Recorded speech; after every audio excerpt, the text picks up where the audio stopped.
sa akin, Chinky, paano ko palalaki ng aking kita kasi ang hirap-hirap mag-save.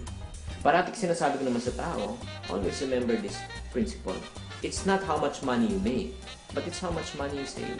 Kahit na kumita ka, let's say, ng 50,000 pesos a month, pero ang gastusin mo buwan-buwan ay nasa 60,000 pesos a month, lugi ka pa ng 10,000. Kahit ikaw naman, konti lang kinikita mo probably nasa 10,000 pesos a month, but you save 20%, alam nyo ba na mas mayaman ka pa sa taong kumikita ng 50,000 a month kasi mas malaking ginagastos niya.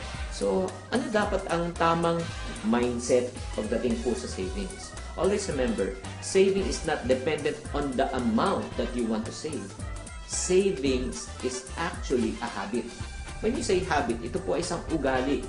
Kasi may mga iba nagsasabi, Chinky, tsaka na lang ako magsasave kung mas malaki ng kinita ko pag kumikita ka ng 100,000 o milyon. Mga kapatid, kung tayo po ay hindi marunong mag-save sa maliliit, sa papiso-piso, hindi ka rin marunong mag-save pag malaki. So start saving from the small things. And then you know what money will do? Money will just only expose what is your habit.